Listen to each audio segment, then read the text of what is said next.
Bonjour à tous, je me pose devant vous cet après-midi pour vous raconter une histoire qui me pèse sur le cœur. C'est ma vie, mes choix, mes galères. Et franchement, je suis perdue. Restez avec moi jusqu'à la fin. Et si vous pouvez m'aider avec vos conseils, mettez-les dans les commentaires. Je compte sur vous. Je viens d'une ville moyenne en Afrique de l'Ouest, où les rues sont pleines de motos bruyantes et où les femmes vendent des beignets au bord des routes poussiéreuses. J'ai rencontré mon mari à l'université, dans un campus animé, avec des amphis bondés et des étudiants qui débattaient sous les arbres. Il était l'un des plus jeunes professeurs là-bas, un gars beau comme un acteur de Nollywood, avec sa peau claire et son sourire qui faisait tourner les têtes. Toutes les filles le couraient après. Elles le suivaient partout. Certaines allaient même jusqu'à apporter des plats de soupe-graine à son bureau pour attirer son attention. Mais moi, j'ai eu de la chance. Il m'a choisi. On a commencé à sortir ensemble pendant mes années d'études. Et après mon diplôme, il m'a promis d'attendre que je finisse mon stage. Il a tenu parole. On s'est mariés dans une petite cérémonie au village, avec des chants traditionnels et des assiettes de foutou pour tout le monde. C'était il y a 4 ans. On a eu 2 beaux enfants, un garçon et une fille, et au début, tout allait bien. On vivait dans un quartier populaire à la capitale, dans un appartement avec des murs peints en vert et un petit balcon où on séchait le linge. Mon mari a changé de métier après le mariage, il s'est lancé dans la vente d'électronique, des télés, des frigos, des ventilateurs, dans une boutique au marché. Le business marchait bien, on ne manquait de rien. Il avait du temps pour nous. Le soir, il jouait avec les enfants sur le tapis du salon, leur apprenant à compter avec des capsules de soda, et le week-end, on sortait en famille. Parfois, on allait au parc d'attractions, où on mangeait des brochettes bien épicées au bord de la route. On était heureux, vraiment. Mais il y a quelques années, j'ai vu des petits changements. Mon mari a commencé à traîner avec des amis louches, des gars qu'on voyait souvent avec des lunettes fumées et des voitures flashy. On avait nos moments familiaux bien planifiés. Le samedi, on allait au marché ensemble ou on regardait des films sur notre vieux lecteur DVD, mais il recevait un coup de fil, disait « Je reviens tout de suite » et disparaissait. Parfois, il ne rentrait pas de la nuit.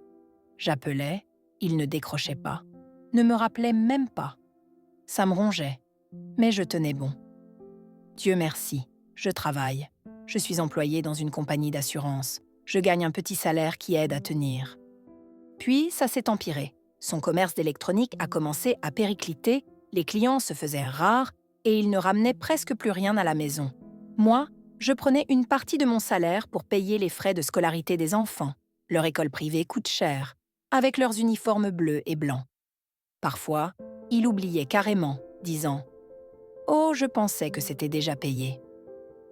Je voyais notre famille s'effriter doucement et ça me faisait mal.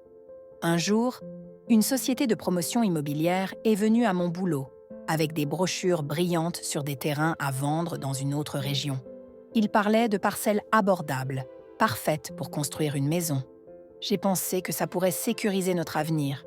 J'ai appelé mon mari un matin, avant qu'il parte pour sa boutique. Je lui ai dit « Écoute, il y a une opportunité pour acheter un terrain.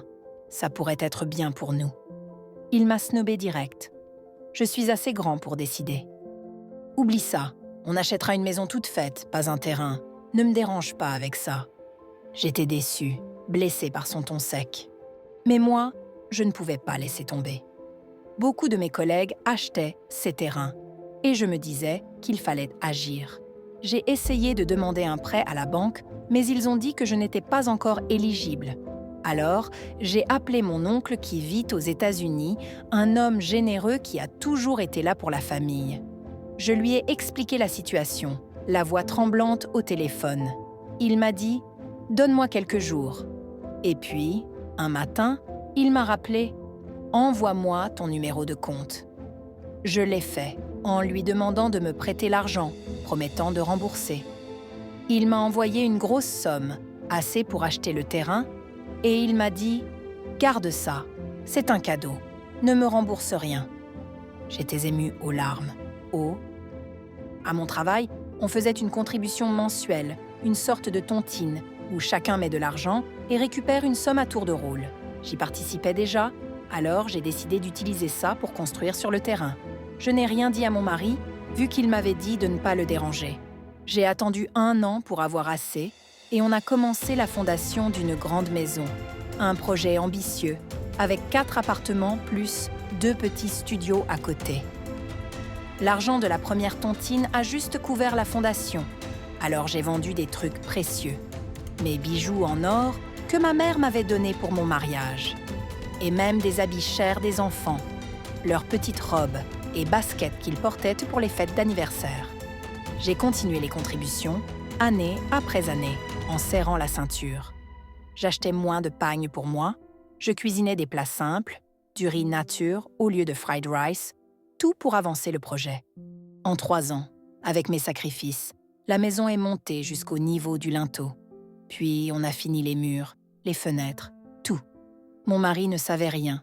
Il était trop absent, trop occupé avec ses amis. Pendant ce temps, notre proprio, un vieux monsieur grincheux avec une canne, venait souvent frapper à la porte, criant des insultes en patois. J'ai demandé à mon mari « Qu'est-ce qui se passe ?» Il balayait ça. « Ignore-le, c'est rien. » Mais un jour, en rentrant du boulot, je l'ai trouvé en train de hurler dans la cour, disant qu'on n'avait pas payé le loyer depuis plus d'1 an, presque 2. J'étais effondrée. Moi, je courais partout pour nourrir les enfants, payer leurs frais, entretenir la maison. Et lui, il ne payait même pas le loyer de notre appart à loyer. Le proprio nous a donné un avis d'expulsion. J'étais brisée, mais j'ai eu une idée. Ma maison était finie, avec 4 appartements et 2 studios. J'avais déjà loué 2 appartes à des locataires via un agent, un type discret que j'avais engagé pour que mon mari ne sache rien. J'ai dit à mon mari « Puisque le proprio nous met dehors, j'ai trouvé un agent qui a une maison pour nous. » Je l'ai mis en contact avec l'agent. Il a payé le loyer à l'agent et l'argent est revenu dans mon compte. On a emménagé dans un des appartes de ma maison et ça fait 2 ans qu'il paye le loyer sans savoir que c'est à moi. Mais il y a quelques mois, tout a éclaté. Mon agent, qui gérait les locataires, a présenté la maison à un ami de mon mari, un de ces gars louches qu'il fréquente. L'agent, sans faire exprès, a dit à cet ami « Cette maison appartient à une femme. Elle s'appelle telle. » L'ami a tilté. Il a reconnu mon nom. Il est allé voir mon mari, furieux. « Alors, t'as une maison et tu me le caches. Ils ont dit que c'est au nom de ta femme. T'essaies de me jouer ou quoi ?» Mon mari était choqué. Il ne comprenait rien. L'ami a insisté. « T'as mis ça au nom de ta femme pour me la faire à l'envers ? Maintenant je sais. » Mon mari est rentré ce soir-là, le regard noir. J'ai pas eu le choix. Je lui ai tout avoué. Je lui ai dit que j'avais acheté le terrain avec l'argent de mon oncle, construit la maison avec mes contributions et mes sacrifices, et qu'on vivait dedans depuis 2 ans. Il payait le loyer, et moi, je prenais cet argent pour les enfants, leurs uniformes, leurs livres, le riz et l'huile qu'on mange à la maison. Il était dévasté, déçu. Il m'a crié dessus. « Tu m'as menti pendant 2 ans. T'as pris mon argent sans rien dire. » Moi, j'ai expliqué. Je l'ai fait pour nous, pour les enfants, pour qu'on ait un toit. T'as abandonné tes responsabilités, j'ai dû agir. Mais il n'a pas voulu comprendre. Il a pris un sac, il est parti de la maison, et ça fait 3 mois qu'il est porté disparu. Sa famille me harcèle. Ils m'ont même fait arrêter 1 fois, exigeant que je dise où il est. Je ne sais pas. Mes enfants pleurent tous les jours. « Maman, où est papa ?» Je leur raconte des mensonges. Je dis qu'il est en voyage, mais ils commencent à douter. Et moi, je suis à court d'excuses. Je l'aime encore. Je l'aime tellement. C'est pour lui, pour notre famille, que j'ai tout fait. Quand il m'a snobé pour le terrain, j'ai pris les choses en main pour qu'on ne finisse pas à la rue. Maintenant, je suis brisée. Je dors plus la nuit. Je suis venue ici pour demander votre aide. Qu'est-ce que je fais? Comment je retrouve mon mari? Je veux qu'il revienne. Je veux qu'on sauve notre famille. Sa famille me met la pression, Mes enfants souffrent, et moi, je suis perdue. Laissez-moi vos conseils dans les commentaires. Dites-moi par où commencer, je vous en supplie. Je serai là pour lire tout ce que vous direz.